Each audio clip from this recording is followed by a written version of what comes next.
All right. Today is Tuesday, the 31st of January. This is a recap for the stock market activities today. It's over, folks. No, I'm not talking about the bear market rally. I'm talking about the month. It's over. It's done. It's in the books now. But maybe, the bear market rally, or shall we say, the new bull market is over. It was short-lived. And that already happened even before Jerome Powell came out. And the reason is your boy Jim Cramer declared today officially that the bear market is over and we have a new bull market. So buy the dip. And I say, what dip? What are you talking about? There is no dip here. Year to date, it has been straight up rally. Maybe we got a dip or two, but that's about it. And then, of course, you got the other side of the aisle, the bearish side, the big short Michael Burry side, who tweeted today, sell. Now, he did not specify sell your stocks, sell your kidneys, sell your dog, sell your spouse, your house. He did not specify. So we're going to find out what he's talking about tomorrow, which, by the way, happens to be the Super Bowl for financial markets. No, we're not talking about the Chiefs and the Eagles. By the way, the Eagles will lose. But we're talking about the Bulls versus the Bears. And it all revolves around the Federal Reserve and Papa Jerome Powell. But the question becomes, have we overhyped this thing? I have a feeling that we did. More on that in a minute. But I know a lot of you saying, hey, Maverick, have you seen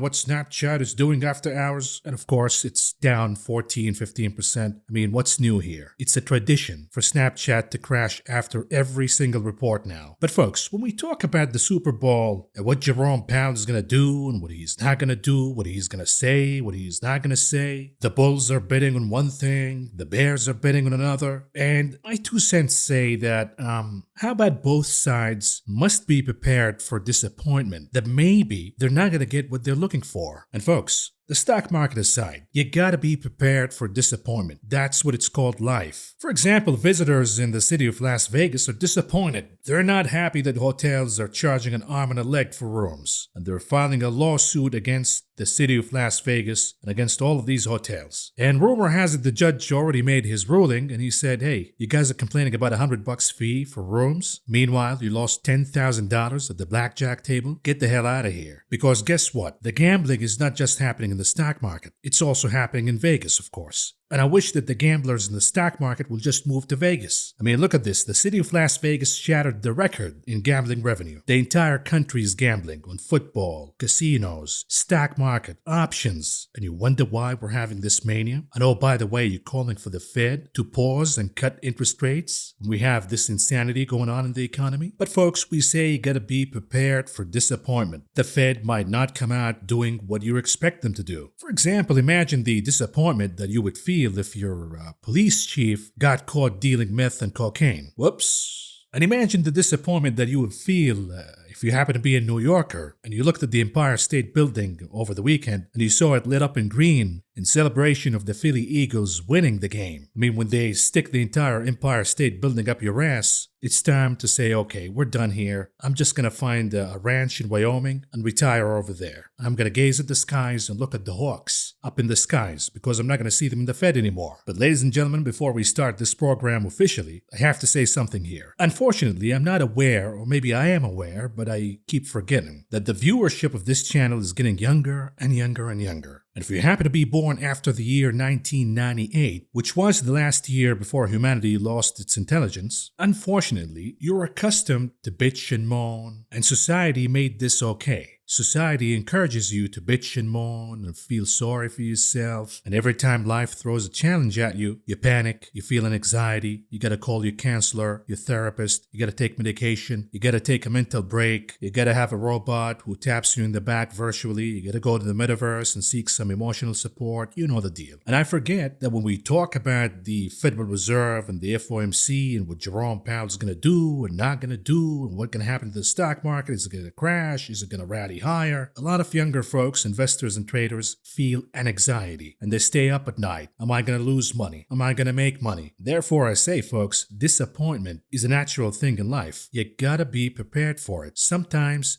things are not going to go your way, and that's okay. I mean, back in the day when masculinity was okay and men did not bitch and moan about every little thing, I mean, look at these guys. They built America with their bare hands. You see them bitching and moaning over here? Of course not. They'll take whatever life throws at them. I mean, the worst case scenario, they fall off a crane and they start a new life in another galaxy. And therefore, my advice for young men, you gotta have this picture framed in your room. So every time you bitch and moan, just look at the picture and say, okay, my anxiety, that's nothing. And I better buck up and be prepared for disappointment. If I get disappointment, who cares? I'll take it. I'll handle it. But rest assured, since you have an anxiety, I'll just show you that this event perhaps will be a non-event. And even if it is, you gotta be prepared for it. It's really easy. No need for an anxiety. No need for medications anymore. And with that out of the way, let's dive right into it, folks. And here it is, in focus tonight.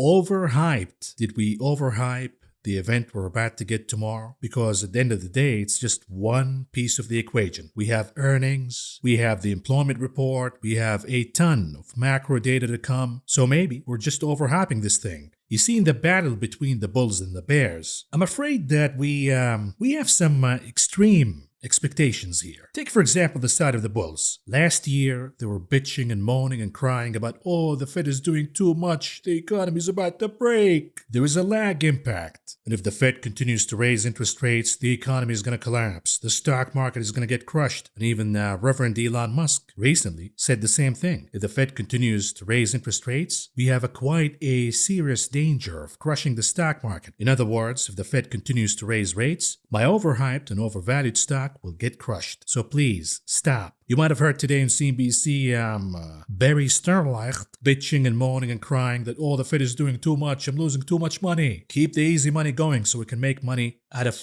no value at all, no contribution to the economy at all. But that's the side of the bulls. They were bitching and moaning, and they still bitch and moan about, oh, the Fed's doing too much, the economy is about to collapse, and the Fed gotta stop. And with the same mouth, they say, oh, the Fed gotta stop because we have a soft landing in the economy. Inflation is dying, the economy is still intact, no problems here. And news such as what we got in the morning today of the employment cost index, which went higher, by the way, by 1%, but it was below expectations of 1.1%. And that 0.1%, 1/10%, the bulls took that and started jerking off right away, buying stocks, buying the dip. That look, inflation is gone, it's over. We have a soft landing. But if the Fed does talk hawkishly tomorrow, they're going to revert back and cry about, oh, the Fed is going to crush the economy. Which one is it? Have you noticed that your expectations, at least from the Fed, became really, really extreme? You want the Fed to cut rates now? The hell is wrong with you? The Fed will only cut rates if the economy indeed dips into a recession. So be careful what you wish for. On the other hand, the bearish side, they want Jerome Powell to go bananas. Guns blazing, 50 basis points, 100 basis points. You gotta crush inflation down big time. And they point out to even indicators that Federal Reserve Jerome Powell pointed out to before, such as the PCE services X housing, which remains elevated. It is dipping down, but it remains elevated. They look at that and say, hey, look, job is not done. The Fed has to do more. Otherwise, inflation, it's dipping now, but it's going to rebound and move higher. The problem is, have the bears' expectations also become too far, too extreme? Because we know that the Federal Reserve has no balls at all, has no spine whatsoever, specifically Jerome Powell. He is the biggest chicken out of all of them. So the setup for now, with these extreme expectations, we head into the FOMC. The bulls are looking for one thing. They're looking for a declaration by Jerome Powell that we will do 25 basis points. That's the consensus. The bulls and the bears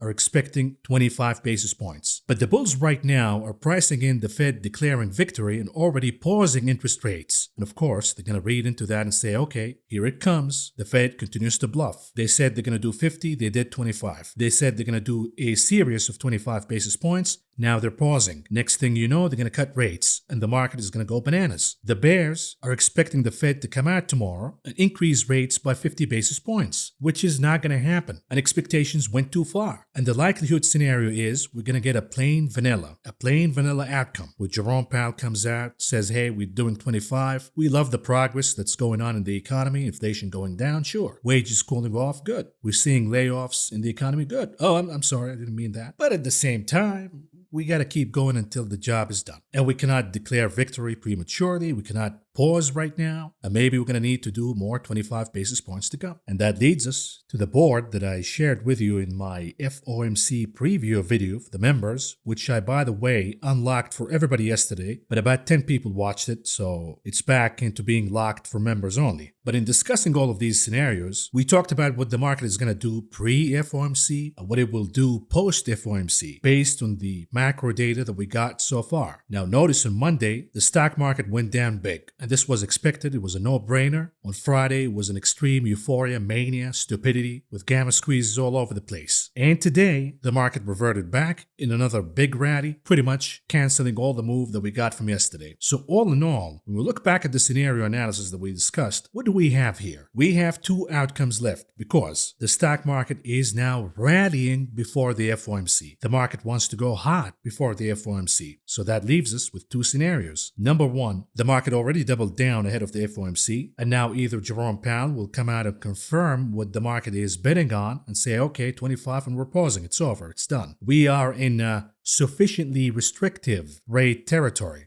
And boom, equities will go higher, close the gap. We'll look at the SPX, the cash index. We have a gap on the weekly chart. That would be a gain from last week's closing worth about 4% or so. On the other hand, now that the market doubled down, what if Jerome Powell comes out, and this is the most likely scenario, and says, okay, we're doing 25, but no pausing. I can't say that I'm pausing right now because maybe we have to do more. Maybe we'll have to do more 25 basis points hikes. I'm seeing services inflation not going down as much as I like. I'm seeing signs of rebounding inflation in the housing market, for example. Wages are still too hot. The labor market remains too tight. Yada, yada, yada. Then what is the likely outcome? We pull back, and the end result, to be honest with you, now this is not going to happen overnight, but the end result is we zoom out in the SPX chart, the weekly chart. Folks, we have a trend that goes all the way back till 2009. You really think we're not going to go back there and revisit this trend line, this major trend line? Think again. If that is the case, from last week's closing, that would be a decline of about 24.20%. Now, this is really important. It's not going to happen in one shot. Please don't buy weekly put options betting that the stock market will go down by 25% by the end of the week. Not going to happen. You're going to lose all your money. I promise you. But folks, even if the bulls get their way, even if Jerome Powell announces the pause and we go higher by 4% or so, sooner or later, we fill the gap and then we go down back to the trend line, and that would be a decline of about 27% from that point on. Why do I say that? Because inflation is going to rebound. I mean, you're already seeing what's going on. Sugar prices shooting up higher. Lumber prices shooting up higher. Wages shooting up higher again. The mania in the housing market being revived once again. Used cars prices moving higher again. It's a no-brainer. The Fed pauses, market rallies in the meantime, and then the next CPI shocks the market, then inflation is rebounding, and here we go again. And down we go. So,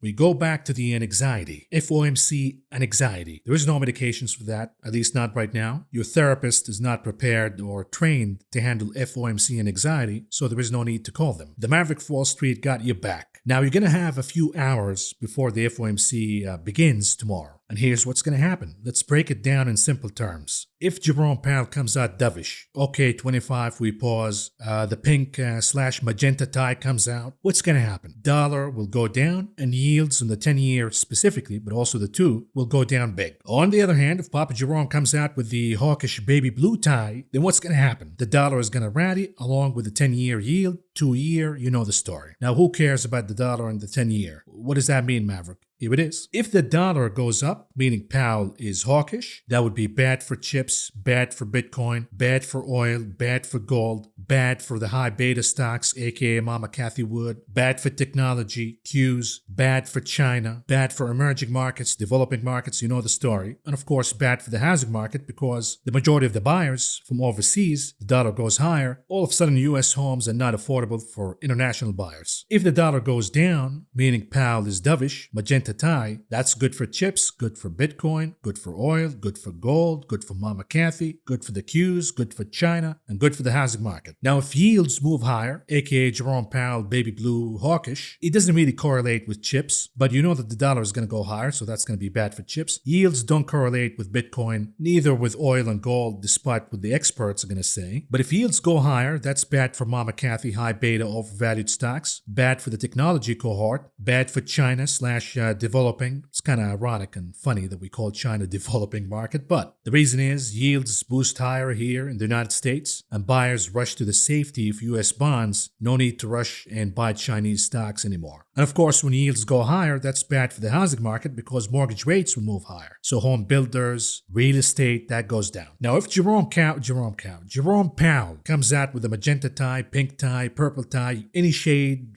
within those two, then again, that will be good for Mama Cathie Wood, high beta, overvalued stocks, the bankrupt kind of stocks, good for technology, good for the Qs, good for China, good for international markets, and of course, good for the housing market, good for Lennar, D.H. Horton, the real estate, IYR, for example. So it's simple, folks. And there is no strategy that is ironclad that will make you win either way. You gotta make a bet one way or the other. And if you're too afraid to make a bet, then step aside. Wait till the FOMC gets out of the way and then get back into the casino. My strategy, my hedging strategy, if you want to play as safe as you can, and this is applicable to me because this is how my portfolio looks. I am hedging if Powell comes out dovish because I have energy longs. I'm overweight energy. And I also said today that I bought some TNA calls in the morning. And TNA, by the way, that's an ETF for the IWM small caps. It's a bullish ETF, high leverage, high volatility. Not what you're thinking about. And then sold some puts on current long positions that I'd like to add to anyways. So I have certain longs. They dipped down. I'd love to buy the dip and add to my positions. But if Powell comes out dovish, then these puts that I just sold will expire worthless, meaning I get all the credit. And this strategy also works out because if Powell comes out hawkish, then some of these stocks will go down. Maybe these puts will become in the money by the expiration date, and then I get the option to buy them at that dip price, whatever that price it is. Now, my hedging strategy, if Powell comes out hawkish, I have put calendar spreads on recent year-to-date winners. We're talking about the Apples, the Nvidias, the Teslas of the world. And I sold out-of-the-money covered calls on current longs that I have in my portfolio, meaning if Powell comes out hawkish and these stocks go down, guess what? All of these calls that I sold will expire worthless too, and I get to capture all the credit. But it works both ways because if he comes out dovish and we see these stocks moving higher, I will have the option to sell them at a profit. No harm done here. This is as safe as you can get.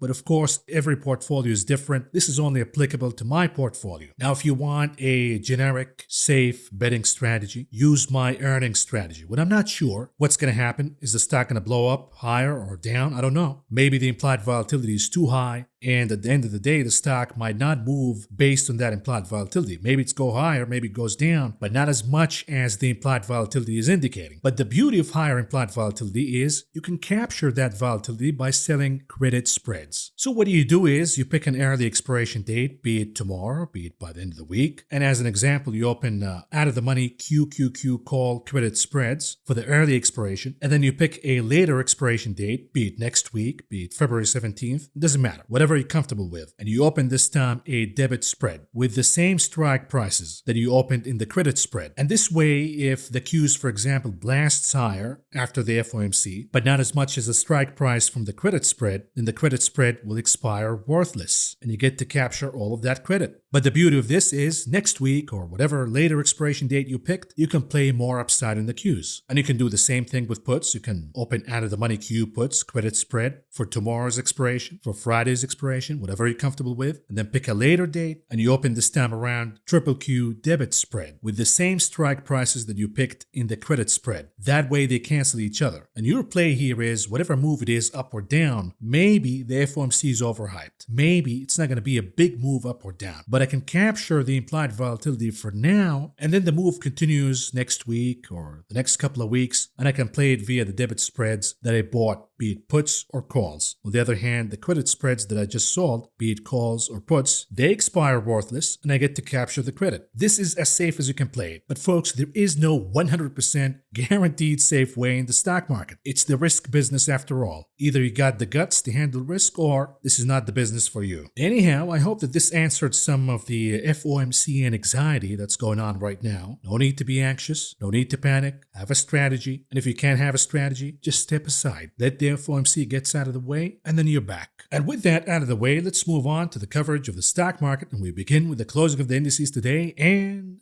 here we go.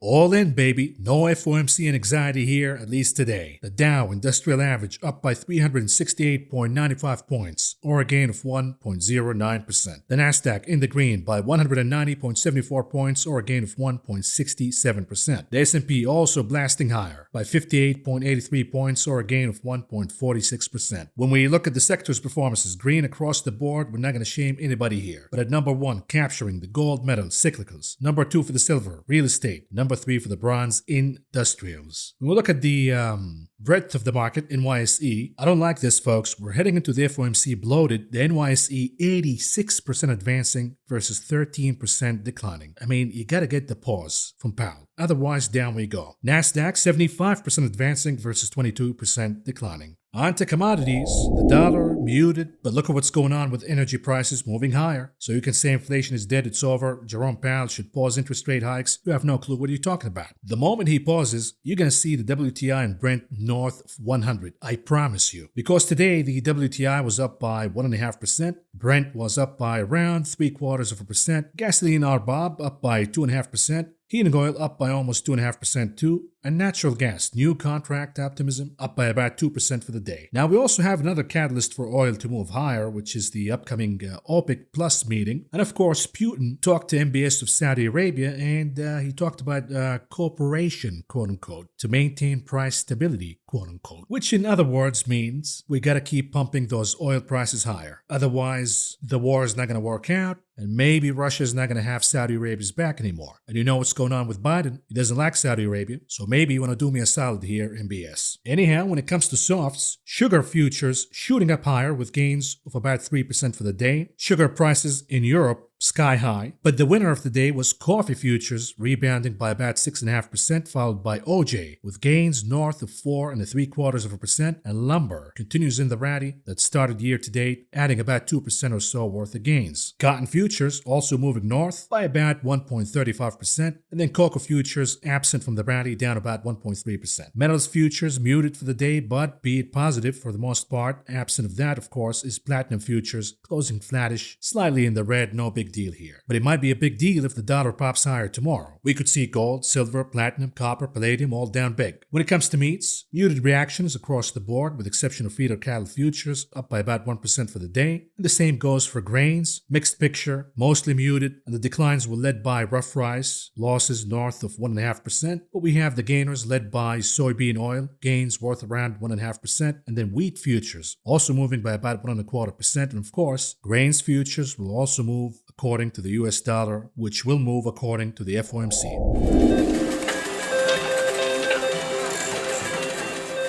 On to the big casino, the options market. What do we see here? All in all, the volume is down big, but we have a stampede in Tesla. Continues to be the hottest table by far, and about 2.2 million contracts traded for the name today. About 60.5% of those were calls. And if Jerome Powell drops the hammer tomorrow, all of these calls will end up expiring worthless. Amazon at number 2 with around 600,000 contracts. Look at this, about 70.5% of those were calls. We have extreme euphoria here ahead of the FOMC. Not a good setting. And AMD at number 3 with around 560,000 contracts traded today. About 54% of those were calls. Now AMD's up after hours and did report earnings up about 1% or so. My hunch is it could lose all of the gains tomorrow because the report was not that good, folks. We're talking about a company that used to be a growth engine, not anymore. On to the unusual activities that took place in the options market today, and we start with the ticker PTON, Peloton. In the trash, but it did rebound big year to date, which means it's going to go big after earnings. It's going to go down big, I should say. This is exactly what this trader sees because they bought the 11.5 puts for the expiration date February 3rd, meaning this Friday. It's an earnings bet, and they see Peloton losing 11% or more of its value by then. They paid around 60 cents a piece to enter this trade, all in all spending around $1.2 million. On to the Qs. Somebody sees the Qs moving higher, meaning Powell giving us the green light to party. And they bought the 318 calls for the expiration date March 31st with expectations that the Qs could add gains more than 8% by the expiration date. They paid around $2.75 a piece to enter this trade, trade, all in all spending around $4 million. Now, what about the ticker GOOS for Canada Goose? Somebody see it going down, and they bought the 22 puts for the expiration date April 21st with expectation that Goose could lose more than 9% of its value by then. They paid around $1.55 a piece to enter this trade, all in all spending around $1.5 million. Then what about the ticker RBLX Roblox? Somebody sees the rally going down. Puts, and they bought the 32 puts for the expiration date February 17th with expectations that Roblox would lose more than 14% of its value by then. They paid around $1 a piece to enter this trade, all in all spending around $600,000. Last but not least, what about the ticker RVLV for Revolve Group, which is a winner year to date, big time, up by about 25%, but it is a loser, down big since the top. Now we know that the shorts did some covering year to date due to taxation purposes. Want to book your profits not last year, but this year. And this is a major reason behind the year-to-date rally, which is unfortunately sucking a lot of bulls, a lot of mom and pops right into the slaughter. But somebody sees through this and they see RVLV moving down. They bought the 25 puts for the expiration date March 17th with expectations that the name will move down and lose more than 12.5% of its value by then. They paid around $1.65 a piece to enter this trade, all in all spending around $1 million. On to the heat map analysis. What do we see here? Green across the board with few exceptions. The name that missed on earnings, for example, we're talking about Caterpillar. That's down about 3.5%. We also have McDonald's down. I don't understand why. It was a good report, but if you happen to be bullish McDonald's, you got your dip. Give it a few days. It might dip even more. And then pull the trigger and buy some shares of McDonald's. And of course, folks, you know my stance as an investor. As a long-term investor, where is the opportunity in this map? The answer is in the losers year to date. And look no further than food consumer staples. We got the report from Mondelez after hours, and it is moving higher. So the dips in PepsiCo, Mondelez, Hershey's, GIS, Conagra, these are the names you want to be in. And the reason is, now that inflation is cooling down, energy prices, etc., their costs will go down more than the revenue growth. And this is the opposite picture from many of the reports that we got so far. Why would the revenue growth for these food companies continue to be intact? The answer is the pricing power remains to be intact. Food inflation, the CPI, remains in double digits territory. It's not moving down. It continues to go higher, and this will be good for the earnings of these food companies. Likewise, the dip in Big Pharma, Pfizer blew it. It was an absolutely abysmal report, but it went down big year to date, and therefore Pfizer closed in the green by about 1.5%. If you don't like Pfizer, you might like AbbVie. I told my followers that I'm looking at AbbVie and I'm looking at a weekly chart, and look at this almost down to the trend line. I see this as a buying opportunity for AbbVie. What do you know? The update, here it is, bouncing almost from the trend line. I'm not going to chase technology here. I'm not going to chase Mama Cathy Wood. I'd rather buy the dip in these cash flow behemoth. It's all about the cash flow now. And here's another cash flow monster that went down big yesterday, but it's going to rebound, and that is J&J. The reason is the court rejected the bankruptcy strategy. It was laughable to begin with. This is, of course, related to the baby powder. And what J&J did is, hey, we're going to create a separate entity. We're going to say to the court, hey, this whole baby powder problem, that's not J&J. That's the problem of that separate entity. And by the way, that company that is absolutely not related to J&J at all just declared bankruptcy. And that way J&J can wipe the slate clean. Maybe J&J lawyers were on coke, because what kind of strategy is this? It's laughable. We know ahead of time the judge is going to reject all of this, so this is not a surprise. My hunch is these cash flow monsters will continue to move higher. The dip will be bought in these names. If you don't like J&J, you might buy the XLV, the entire ETF, or buy another name. You got AbbVie, you got Merck down, you got Eli Lilly down. Anyhow, what about the tsunami of layoffs? Today we heard from PayPal laying off 7% of the workforce, about 2,000 employees. And from Meta, Mark Zuckerberg, I believe he's going to report after the bell tomorrow. We have more bad signs here, because he says, I don't like seeing managers managing managers, meaning he's going to fire some folks. But this is the culture and the excess in Silicon Valley. You get a manager who manages the managers. You get a massage therapist who handles employees' and anxieties, a yoga instructor, coffee shop, and all of that insane culture of excess. It has to be fixed now. The problem is a lot of folks will lose their jobs. That's the way it works, unfortunately. But the good news is perhaps these laid off employees should buy stocks in their ex-employer's company, because every time we hear these bad news, companies laying off employees, these stocks shoot up higher. For example, yesterday, Bed Bath & Beyond announced closing 140 stores, laying off hundreds of employees. And of course, the stock shot up higher. The coked up bulls and investors, quote unquote, in the stock market, they want to see bankruptcies. They want to see layoffs. They want to see businesses going out of business. And they're going to buy those stocks because that's good for business, apparently. Look no further than Carvana, for example, on the verge of bankruptcy, closing stores, laying off employees, and the stock almost doubled year to date. And then we have AMC. AMC ape shares, not the regular AMC, also blasted higher because AMC management is doing some ape shit. Another trick, another reverse split, whatever. They're just luring some new mom and pops with new bananas, and then they're going to flush them down right away. And of course, if your company can't lay off employees, but you want to pump the stock higher, you can do that by increasing prices even more. For example, Costco now saying that they're ready to raise membership prices, even though inflation is dead, right? And immediately Costco stock moved higher. But not everything is going higher in price. We have the Tesla effect. Now that the Reverend Elon Musk decided to declare war against GM and Ford by slashing his souffle prices because the demand all of a sudden disappeared, but now demand is back in. All of a sudden, we have a race to the bottom when it comes to prices, which is good for us consumers. In case you want to buy an EV that's going to blow up in your garage, Ford is also reducing the prices of Mustang Mach-E. So if you want to see some fireworks, you got choices now. You can buy a souffle, you can buy a Ford Mach-E, you can buy a GM Volt. They're all going to explode the same, and they're going to take thousands of gallons of water to put the fires down. But we have some bad news for the souffle because the Justice Department is now asking Tesla for documents related to autopilot, and they're opening a criminal investigation. And the DOJ also said that this is absolutely not related to Elon Musk taking over Twitter. Absolutely not. And last but not least, what about cruises? Cruises shooting up higher on bankruptcy optimism, of course. But if you want to buy some cruise ship stocks, maybe you want to buy Norwegian and stay away from Carnival and Royal Caribbean, because the headline reads nearly 70% of all reported sexual assaults on U.S. cruises since 2010 happened on ships run by Royal Caribbean and Carnival. Anyhow, now that we crashed Royal Caribbean and Carnival stocks, let's move on to the heat map analysis for the ETFs. And what do we see here? Green across the board.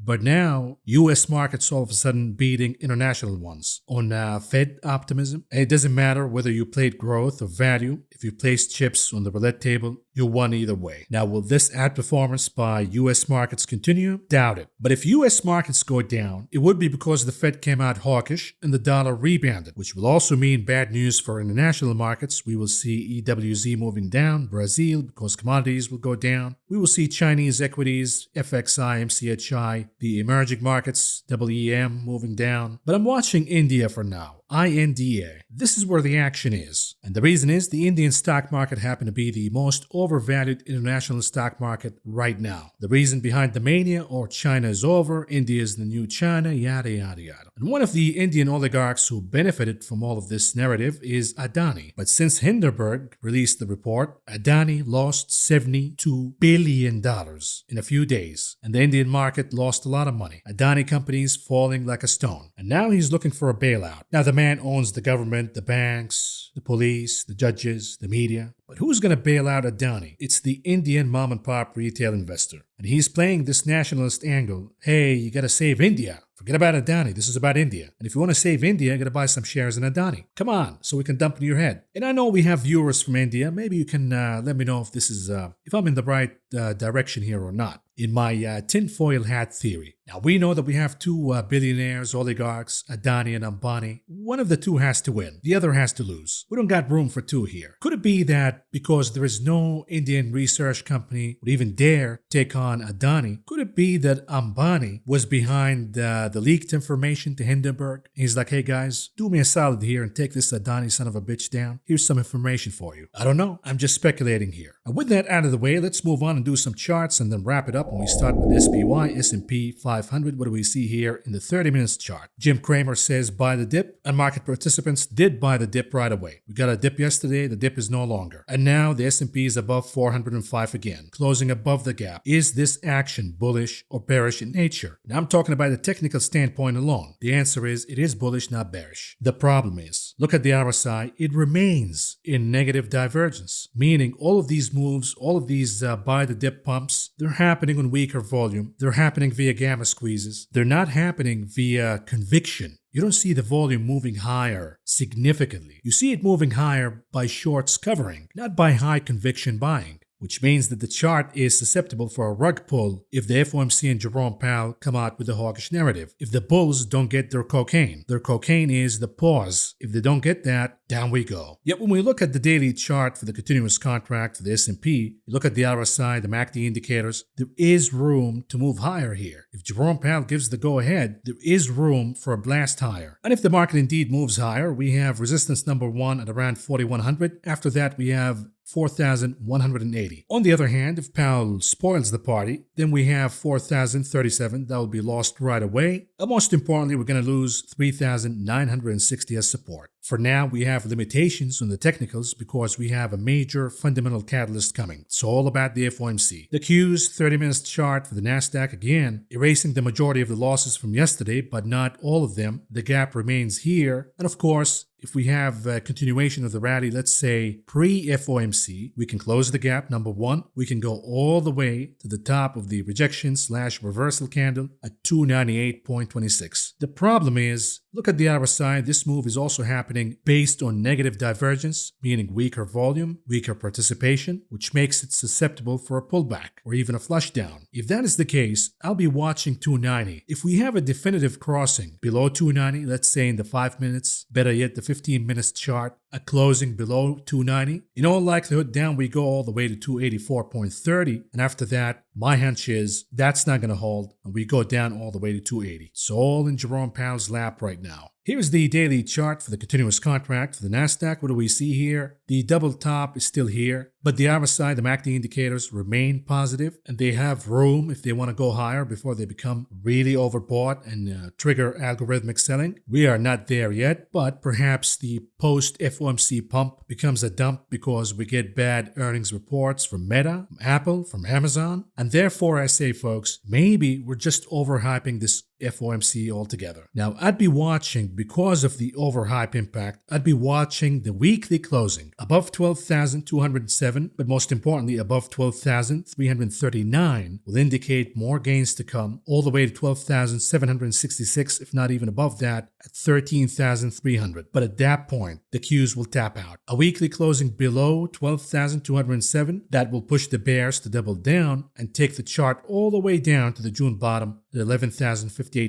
Now a closing above 12,207, but below 12,339 will leave the door open to all possibilities in the next few weeks, meaning the data and earnings will dictate where we go. Now that the FOMC is out of the way and no technical damage is done because the chart did not close the week below any support. IWM 30-minute chart for the Russell 2000. What's going on here? The outperformer today, which could be a good sign for the bulls, but again, the technicals don't matter because we have a fundamental catalyst. With that being said, the IWM managed to rally all the way till the resistance that I have at 191.5. Exactly. Now it is becoming overbought in the RSI, still in slightly negative divergence. No good signs here. When we see the RSI in such reading as we see right now, the expectations, the bar has been raised so high that now the 25 basis points will not do it. Now the market is looking for more cocaine. Now the market is looking for a pause, if not a cut. And it is highly doubtful that Jerome Powell will come out, because it will be an amateur mistake if he comes out and says, okay, we're going to pause. We've done enough. Here's the pause. And next thing you know, we'll do a cut. He's not going to do that, folks, even if he wants to, because the market remains in an addict mentality. Financial conditions loosened by a lot. So he's going to do the 25, but leave the door open, meaning the risk here is to the downside. Here's the dollar, the Dixie. We have a positive crossing in the MACD indicator, signaling that in all likelihood, the dollar wants to rally in the aftermath of the FOMC. But it is waiting for the green light from Jerome Powell. The moment Powell talks a little bit hawkish, the dollar is going to pop. What is that going to do to gold? Gold goes down, along with equities. And you know what else is going to go down? How about oil? Brent oil now holding at 85, but if the dollar pops, it's going to go down, perhaps a retouch to the same trend line. And if we get a bounce after that, so far so good. A weekly closing below the trend line, we got a problem here. The 10-year yield also have a crossing in the MACD on the daily chart indicating it is ready to blast higher. It is ready to start bullish momentum, but it is waiting for the signal from Powell. Powell gives the signal, 10-year goes higher. How high? About 4%. If that is the case, bad news for the TLT, even though it rallied higher today, but it is a negative divergence on the daily for both the RSI and the MACD. If baby blue tie Jerome Powell comes out, 10-year pops higher, TLT moves down, and we got support 103.5, likely not going to hold, and we go back to the resistance zone, now support zone, which includes 100.28. What about the VIX 4 hours chart? What do we see here? We got the pop yesterday, it got us above 20, now we're back under 20. You can look at this as an ABC pattern. We're done with the A, we're done with the B today, and here comes the C tomorrow with a pop higher in the VIX. But honestly, folks, who cares what the VIX is going to do? The VIX is useless right now. I'll just take a pass on it. Apple, the big kahuna, what do we see here? 30 minutes chart. We see improvement in the momentum indicators, at least from the 30 minutes perspective. So we could see Apple rallying before the FOMC, closing the gap, maybe recapturing 145 as support. But folks, the daily chart doesn't look good. It is overbought. We have earnings coming in. So the best scenario for the bears is Apple pops higher in the aftermath of the FOMC orgasm, if it happens to begin with. And then you got earnings right around the corner. But the beauty of the setup, if that happens to begin with, on the daily chart, Apple will become really, really overbought. Meaning, even if the earnings report, the print comes out decent, a beat on the top and bottom, we might see the stock moving down. So if you see Apple popping higher in the aftermath of the FOMC, you might want to think about buying puts and play the other side. Tesla, 30 minutes chart, what do we see here? Yesterday on Discord, I said we're going down to 169. We did go down to 169. And today I was watching 169 as a sentiment indicator, meaning a closing above 169 means risk on, a close below means risk off before the FOMC. Now the pattern, at least for now, is of a bull flag consolidation pattern, indicating Tesla wants to go higher. Maybe it wants to take a crack at 179, but the problem is if the FOMC J. Powell comes out hawkish, Tesla will not make it. It's going to go down. It's going to lose 169 and perhaps close the gap below, I believe, at 145. In or around that number. Bitcoin tulips, daily chart, what do we see here? My position right now, looking at the RSI and MACD, is Powell comes out hawkish,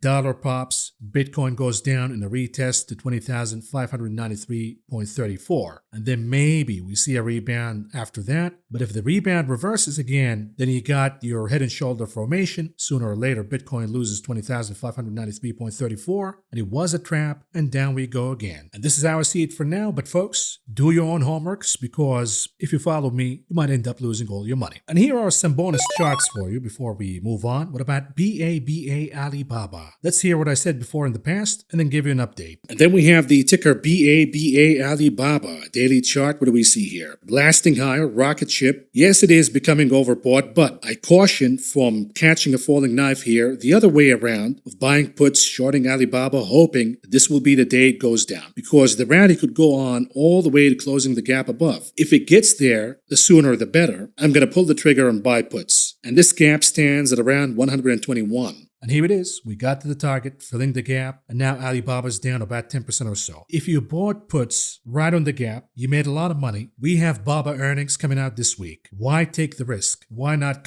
take your profits, wait for the print to come out? The likelihood is it's going to be bad, and then double down. Because we have plenty of gaps to close below, I believe this thing will go back in a retest to 100 before it rebounds higher again. But why take the risk if you made a lot of money in a short amount of time? And then we have Meta, aka Facebook, and a reminder, I did call the top and the bottom for the name. Take a look. Here's a monthly chart for Facebook, by the way, and it is trading on a very steep trend line. The likelihood is this line will be broken, and as you can see, the MACD indicator is topping for now. So on the weekly, on the monthly, the picture is not good for Facebook. Then we have Meta. This is a monthly chart. Look at this. This is a massacre. This is one for the books. Generations from now, I'm going to look at this chart and study the history. Maybe it's going to be a Harvard case. We'll see. But the point I'm making here is the chart is severely oversold from a daily perspective, from a weekly perspective, from a monthly perspective. What does that mean? It means the risk is to the upside. We could see a massive short covering rally here, but it's going to take one thing. One thing has to happen, and it's going to unlock a massive short covering rally. And this thing is Mark Zuckerberg capitulating and saying, okay, no mas, I'm done with the metaverse.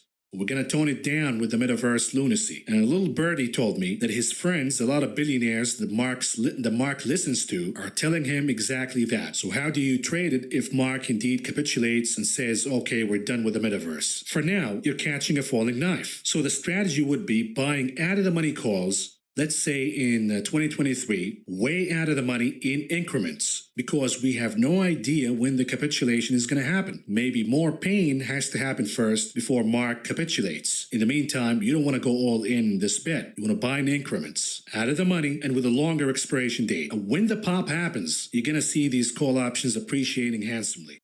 And here's the update. Since then, Meta is up by more than 60%. Folks, why f around here? Why keep your calls rolling and roll the dice until after earnings? You're sitting on massive gains. Take your profits. And who cares if the stock pops higher after the print? In all likelihood, the implied volatility alone, you will see your calls losing value after the print, even if Meta moves higher. My advice is, if you made a lot of money, take your profits. And lastly, moving on to the conclusion of this video, what do we have in the economic calendar tomorrow? We have a preview of Friday's jobs report by the ADP employment report tomorrow. We also have the manufacturing PMI, JOLTS, job openings and quits, construction spending, and most importantly, the FOMC and Papa Jerome Powell in the conference. Now in the earnings calendar, we have Waste Management, Corteva, Altria, Old Dominion, and the big one Meta, and then Peloton. And with that, folks, we have a big day ahead of us, so I'm not going to keep you here for long. Thank you for listening. Thank you for watching. I will talk to you again tomorrow. Good night. Buckle up.